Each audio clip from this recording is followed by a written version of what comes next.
Il est 19 h, bonsoir à toutes et à tous et merci de nous rejoindre pour ce journal. Tout de suite les titres de l'actualité. Nous reviendrons ce soir sur la visite de travail d'inspection du président de la République dans la wilaya de Béchar. Plusieurs infrastructures relevant de secteurs essentiels ont été officiellement mises en service.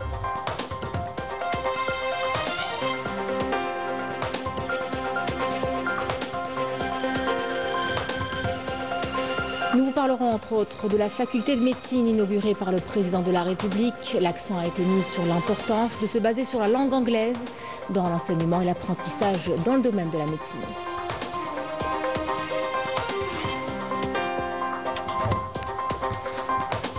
En France, dénoncer le génocide sioniste en Palestine est un délit. Le politologue Burja comparaissait hier devant un tribunal correctionnel pour avoir exprimé des positions critiques sur l'agression à Gaza et dénoncer la diabolisation systématique de la résistance palestinienne.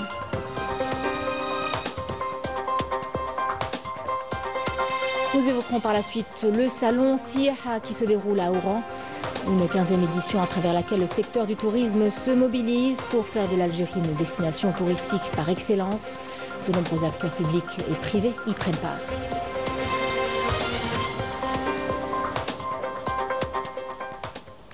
Mesdames, Messieurs, bienvenue à vous. Lors de sa visite de travail d'inspection dans la wilaya de Béchar, le président de la République, Abdelmadjid Tebboune, a rencontré les notables et les représentants de la société civile de la wilaya et a écouté leurs préoccupations. Les intervenants ont affirmé que l'Algérie, forte de son président, de ses jeunes, de ses hommes et femmes, est désormais victorieuse et souveraine dans ses décisions. Il a également affirmé que cette visite du président de la République est un point positif qui redynamisera toute la région et ont fait part de leur disposition à relever tous les défis, assurant que l'Algérie passe avant tout. Le président de la République a répondu à toutes les préoccupations des intervenants, celles concernant entre autres le programme de transfert d'eau mis en place pour faire face au manque dans les barrages et l'interconnexion entre ces structures. Il a également été question des stations de dessalement d'eau de mer ainsi que des voies ferrées à travers tout le pays. Le président de la République a inauguré la faculté de médecine de l'université Tahri Mohamed. À son arrivée, Abdelmadjid Tebboune a été accueilli par le ministre de l'Enseignement supérieur et de la Recherche scientifique Kamel Beddari, ainsi que par les responsables de la faculté de médecine. Le président de la République a procédé à l'inauguration de cet édifice scientifique et de ce nouvel espace de recherche réalisé au profit des étudiants de la région. Le chef de l'État a ensuite visité les différents départements et pris connaissance des moyens de formation pédagogique mis en place, notamment ceux fondés sur l'usage de la langue anglaise.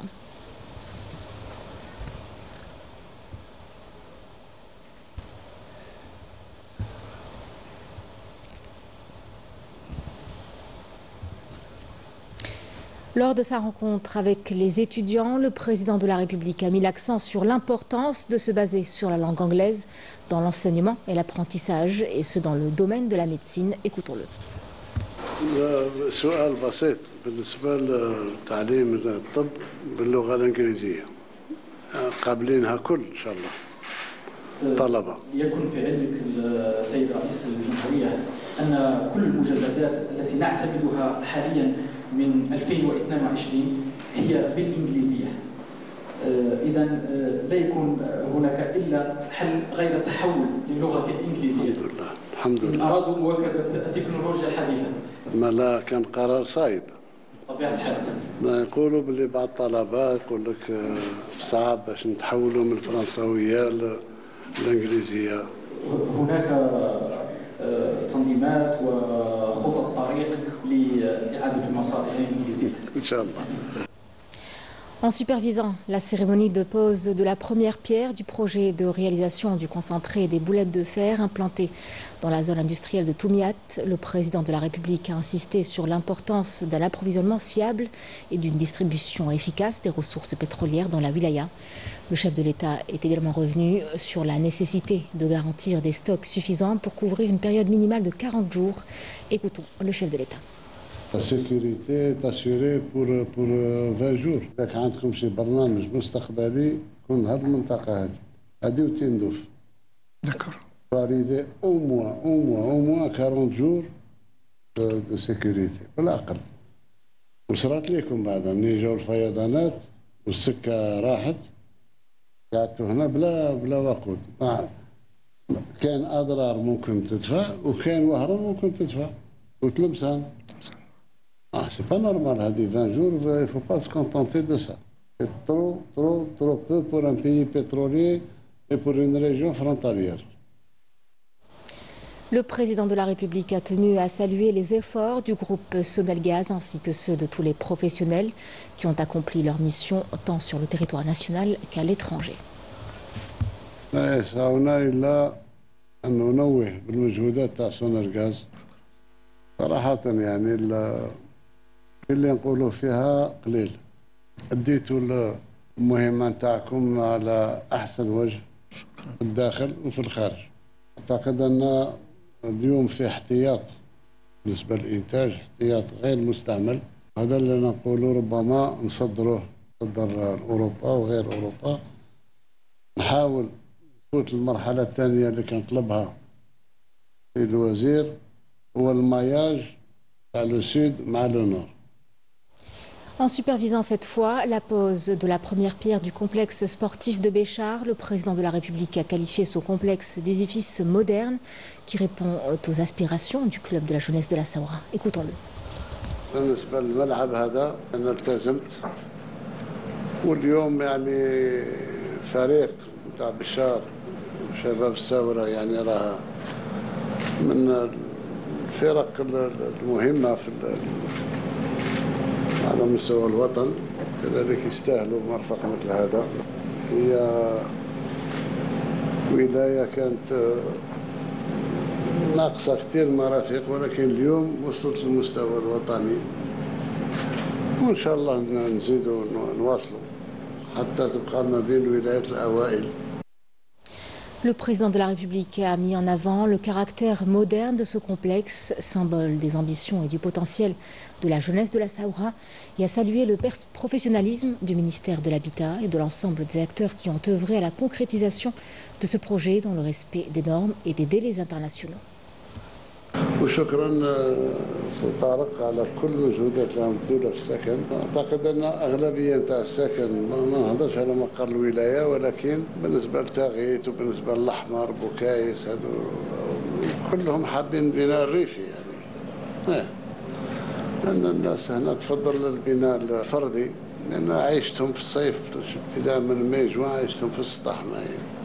مبروك عليهم، مبروك على الولاية، مبروك على سكان الولاية وكل إطارات تاع وزارة السكن مشكورين على المجهودات اللي عم بدولها حاليا. Et en plus de la faculté de médecine du complexe sportif de Béchar, le président de la République a supervisé l'inauguration et l'inspection d'un certain nombre de projets de développement qui englobent plusieurs secteurs vitaux. Yasmine Messaoui.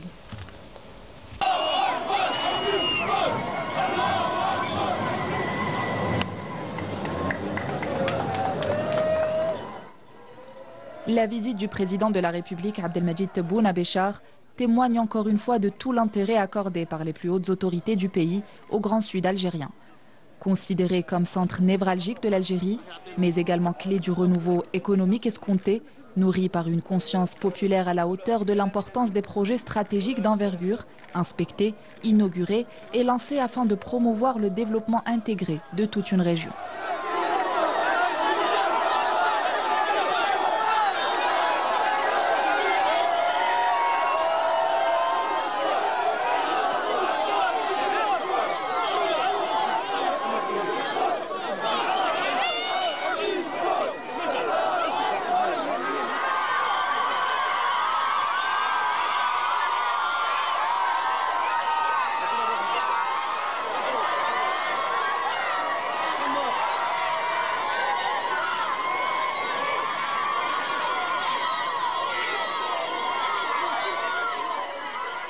الحجره سيد الرئيس لك هزها في يدك، احنا قالنا هزينا الشعب الجزائري قال رفدها ورانا معاك وكمل في المسعى تاعك. احنا رانا معاك، احنا رانا الحاجز الواقي اللي معاك، وهذه يتاكد منها تماما، خاطرش كي تجي عند كرامه المواطن ينتهي الكلام. Si pour certains pays le parcours des 1000 miles commence par un pas, l'Algérie a entamé son parcours par un tronçon de pas moins de 100 km de réseau de chemin de fer reliant Abadla à Béchar. Un réseau appelé à dépasser les 6000 km, Des infrastructures de base suivies de près par le président de la République qui s'est rendu sur place pour constater l'avancement des travaux. هو حلم بدأ يتحقق ولا واحد كان يظن أن يوم من الأيام يكون فيه قطار في العبادلة ومحطة قطار في العبادلة ولا حماقير ولا في إن شاء الله بالتوفيق وإن شاء الله من خلال هذا المشروع نكون ربحت أداة اللي تسمح لنا باش المشاريع هذه نقوم بها مستقبلا بنفسنا. Le réseau de chemin de fer en question n'est en réalité qu'une partie d'un ambitieux projet économique visant à relier les différentes régions du pays pour booster le développement local en partant de Garage Billet, un des plus grands gisements de fer dans le monde, en passant par Tindouf avant d'arriver à Béchar.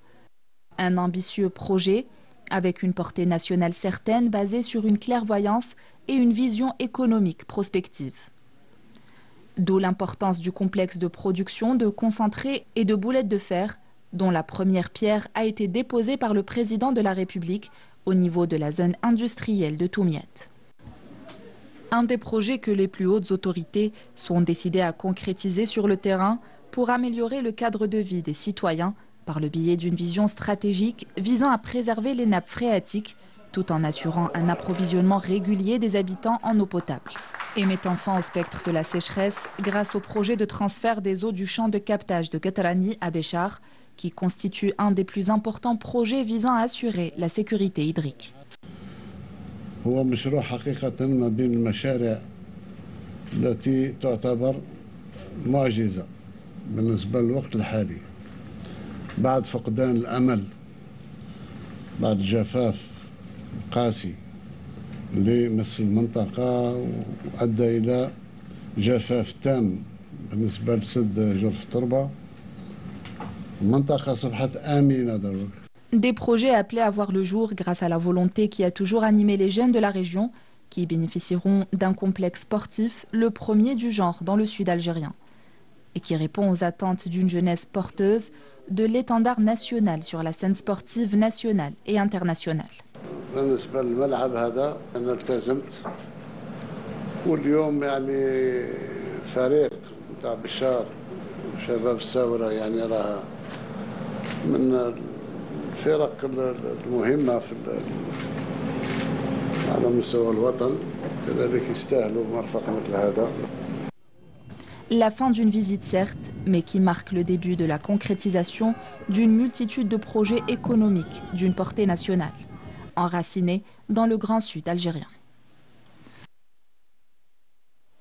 C'est ce qu'on pouvait dire de la visite du président de la République dans la wilaya de Béchar. Le président de la Cour constitutionnelle, Omar Belhadj, lors de sa participation à Istanbul aux célébrations du 63e anniversaire de la création de la Cour constitutionnelle turque, saluait les bonnes relations entre la Cour constitutionnelle algérienne et son homologue turc. Omar Belhadj a souligné que les bonnes relations entre les deux cours s'illustrent particulièrement à travers les différents espaces régionaux et mondiaux de la justice constitutionnelle, à l'instar de la conférence mondiale sur la justice constitutionnelle, la conférence des juridictions constitutionnelles africaines et la conférence des juridictions constitutionnelles des États membres de l'OCI. Le ministre d'État, ministre des Affaires étrangères de la communauté nationale à l'étranger des Affaires africaines, Ahmed Attaf, a signé aujourd'hui à l'ambassade du Vatican en Algérie le registre de condoléances suite au décès du pape François.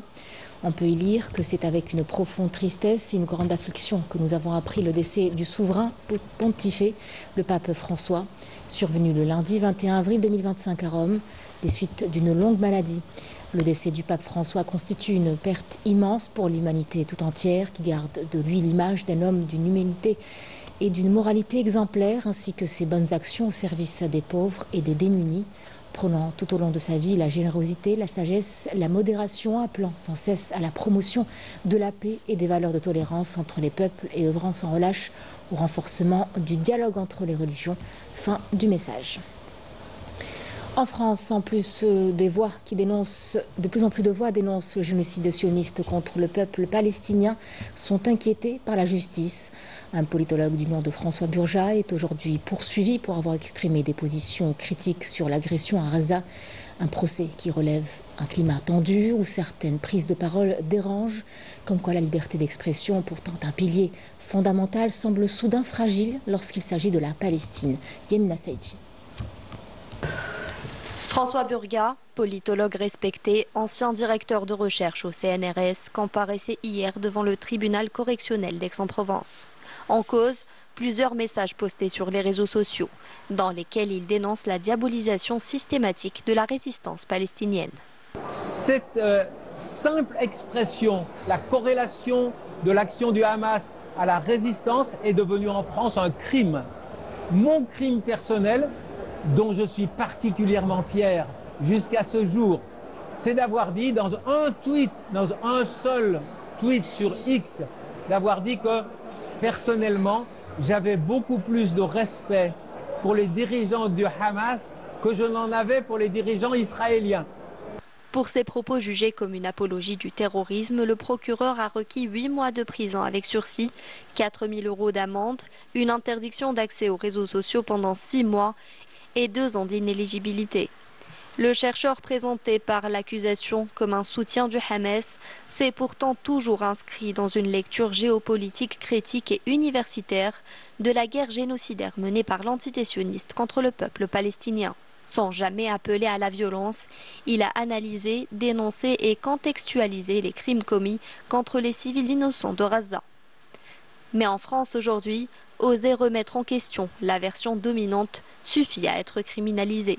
Le pays est rangé par la haine et l'islamophobie et toute voix dissidente est perçue comme une menace. Cela a suffi à me faire mettre en garde à vue pendant 7 heures dans un cachot et je n'ai toujours pas été relaxé.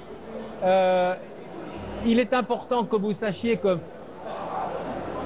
qu'il y a eu 2 catégories de traitement de ce genre de crime.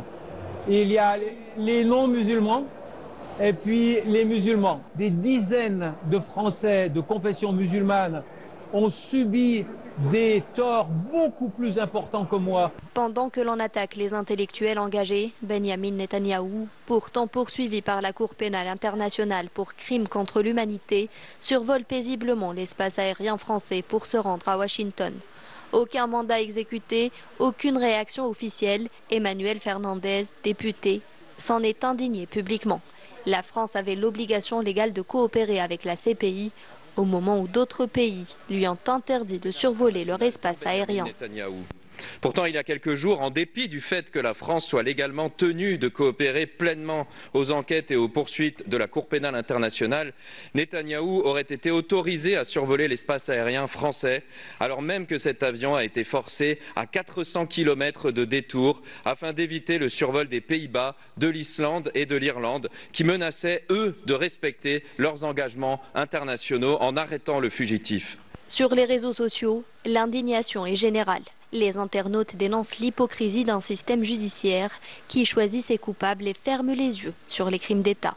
Si vraiment Emmanuel Macron a autorisé Netanyahou à passer sur l'espace aérien de la France, cela veut dire une violation du droit international et des obligations internationales de la France. C'est donc d'une gravité extrême, parce que nous n'accepterons jamais que la France ne respecte pas le droit international. Nous n'accepterons jamais que la Palestine disparaisse. Nous n'accepterons jamais le premier génocide filmé de toute l'histoire de l'humanité. En France, ce n'est plus seulement la liberté d'expression qui est ciblée, mais une partie entière du peuple français. Une partie que l'on stigmatise, que l'on marginalise, parce qu'elle refuse de se taire face à un génocide perpétré en toute impunité.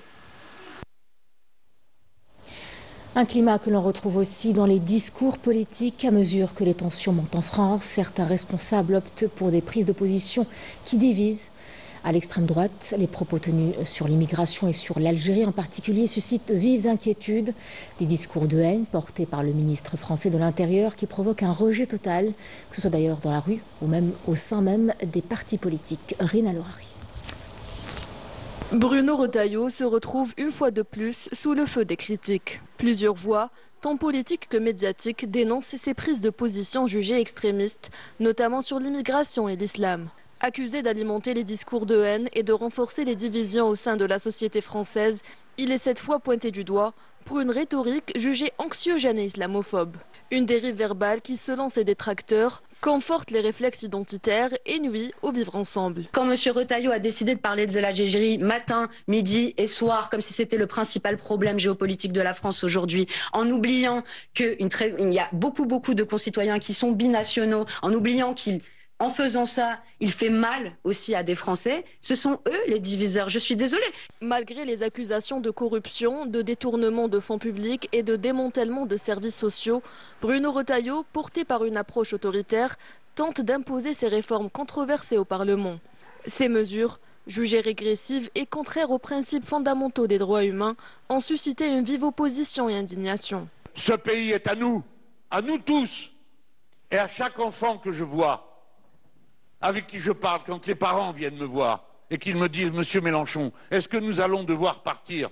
Partir où? Nos enfants parlent tous français. Ils ne parlent que français. Ils ont été à l'école en France.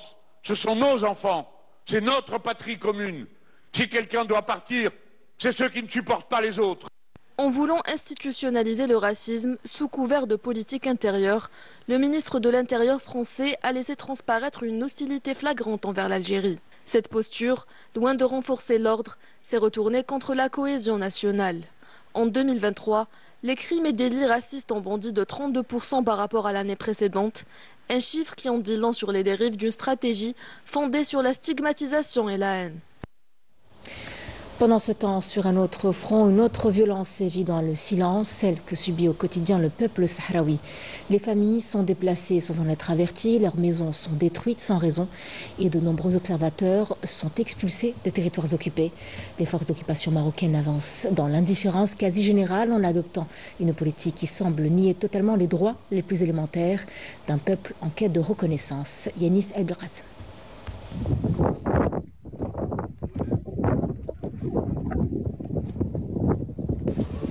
7 h du matin, dans la zone de Zouiyat el-Ghazlan, à environ 7 km de la ville occupée de l'Ayoun, le calme du désert est brisé par des retentissements de bulldozers et le déploiement de militaires des forces d'occupation du Marzen. En quelques minutes, des foyers sahraouis ont été encerclés et leur habitation réduite en gravier. Pas d'avertissement, juste l'ordre d'évacuer. Voilà ce qui reste de ma maison. Tout a été réduit à néant. Il ne reste plus rien de Zouiyat el-Ghazlan. Cette opération n'est ni la première ni la dernière depuis la rupture du cessez-le-feu en novembre 2020. Le Maroc a intensifié sa politique de colonisation, expulsion forcée, implantation massive de colons marocains et même d'étrangers. L'objectif est clair, remodeler la démographie, effacer l'identité sahraoui, imposer un plan d'autonomie sans consultation. Des terres sahraouis sont transférées à des colons venus du nord, mais aussi à des investisseurs étrangers. Un projet politique et économique visant à effacer l'identité sahraoui pour imposer la force, un soi-disant plan d'autonomie. Ce qui se passe au Sahara occidental est une tentative de domination territoriale, un nettoyage ethnique orchestré sous le regard complice de la communauté internationale. Nous appelons les défenseurs des droits humains, réclamant également la libération immédiate des prisonniers civils sahraouis ainsi que l'élargement du mandat de la MINURSO afin qu'elle puisse surveiller et rendre des comptes de manière régulière des violations des droits de l'homme dans les territoires occupés. Le peuple sahraoui endure toujours l'occupation et une répression systématique, malgré les alertes des ONG qui évoquent des crimes de guerre et des crimes contre l'humanité. L'impunité demeure totale, un drame qui s'ajoute à la longue liste des violations du droit international. Revenons chez nous en Algérie avec du football et cette 24e journée de Ligue 1 Mobilis. L'actuel leader du championnat, à savoir le MC Alger, son dauphin le CR Belouizdad, livreront un duel à distance pour la première place au moment où la lutte semble de plus en plus rude dans le bas du tableau. Maïssa Al-Bouhala. Le leader et son dauphin séparés par un seul point joueront gros ce week-end lors de la 24e journée qui pourrait bien redistribuer les cartes en haut du classement. Le Chabab Riadi de Belouizdad se déplacera au stade du Moudjahid Hosseinaïd Ahmed pour le choc de la journée qui l'opposera à la jeunesse sportive de Kabylie. Depuis l'arrivée du coach allemand, les Canaries vivent de meilleurs jours. Le Mouloudia d'Alger lui recevra le MC Al Bayed, 5e au classement. Toutefois solide, cette saison, les demi-finalistes de la Coupe d'Algérie viendront à la capitale avec l'ambition de décrocher les 3 points. Pendant ce temps, plusieurs formations mal en point se disputeront des unités précieuses pour la suite de la compétition. L'USM Alger cherchera à se relancer après une série de contre-performances. Les Algérois se rendront à Béchar pour affronter une JS Saoura en crise et désormais sans leur entraîneur. Mais les Aigles du Sahara restent une redoutable équipe, surtout à domicile. En bas du tableau, 2 duels de maintien opposeront 2 équipes mal en point. L'US Mostaganem recevra le NC Magara, une équipe en grande difficulté malgré les 2 dernières victoires. Le match entre le CS Constantine et l'USM Khenchela a été reporté en raison de l'engagement du CS Constantine en Coupe de la CAF. Le secteur du tourisme se mobilise pour faire de l'Algérie une destination touristique par excellence.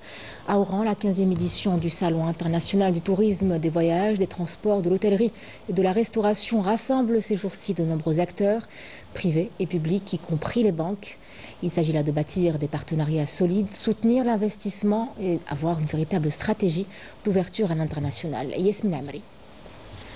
Réunissant les différents acteurs du secteur touristique dans le but de promouvoir le tourisme algérien. Siyaha 2025 est aussi une occasion de faire connaître les potentialités du pays dans ce domaine, d'échanger les meilleures pratiques pour le développement du secteur et de rechercher de nouvelles opportunités. Plusieurs entreprises étrangères et agences touristiques ont manifesté leur intérêt pour établir des partenariats avec l'agence algérienne de promotion du tourisme. L'événement s'est distingué par une organisation remarquable et une participation massive.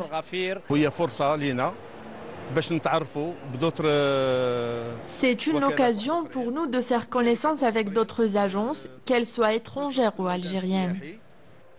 Connaissant l'importance du nerf de la guerre pour le développement de ce secteur, les institutions bancaires sont présentes pour proposer des solutions de financement, facilitant l'investissement touristique et assurer ainsi l'accompagnement souhaité par les opérateurs du secteur.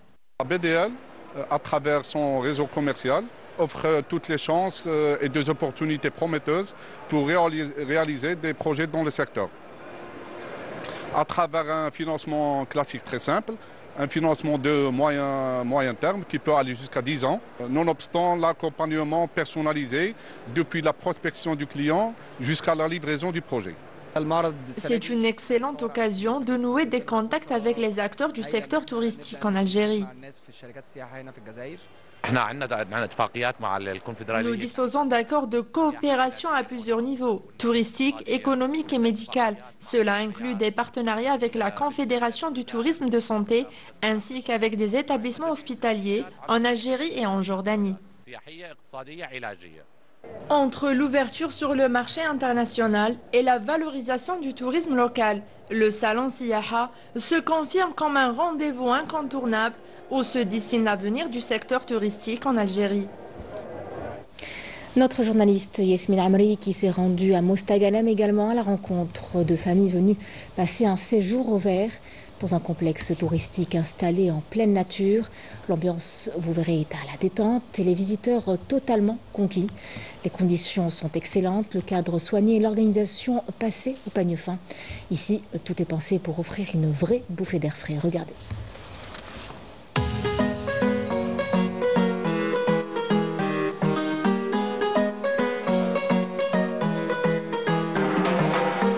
Situé entre mer et collines, ce complexe touristique offre un cadre naturel exceptionnel. Loin de l'agitation des grandes villes, il séduit par sa tranquillité et la beauté de son environnement. Le visiteur est immédiatement plongé dans une atmosphère apaisante. Entre l'air marin et la végétation luxuriante, un lieu idéal pour se reconnecter à la nature et se ressourcer pleinement. Une belle escapade et une évasion du quotidien. Franchement, entre forêt et plage, ça nous a ressourcés et on a un très très beau pays et c'est à refaire. Le paysage est vraiment très très beau. Ici, l'emplacement est parfait. Le bruit de la mer, le son, quand tu sors, tu as une très très belle vue. Ce voyage m'a vraiment ressourcé et m'a redonné des forces pour la vie prochaine. J'adore mon pays. Je trouve que c'est très très beau l'endroit où je me trouve. C'est un très très beau moment que j'ai partagé avec plein de gens que j'ai rencontrés ici.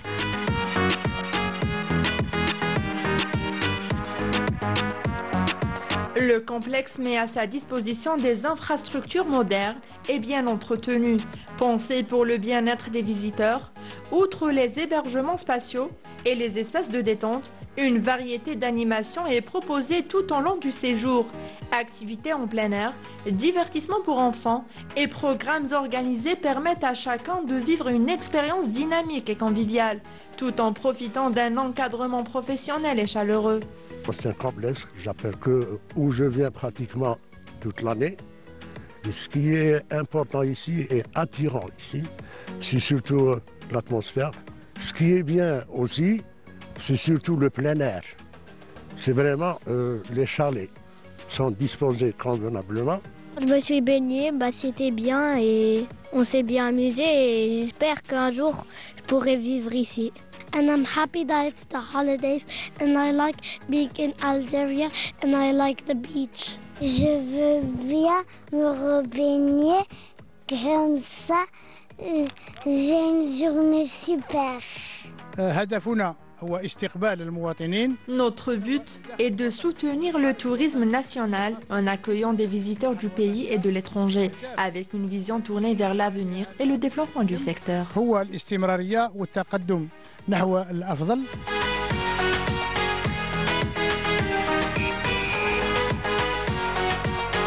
Ce complexe contribue activement au développement du tourisme local en alliant qualité de service, dynamisme et respect de l'environnement, faisant de lui un exemple d'investissement durable dans le secteur.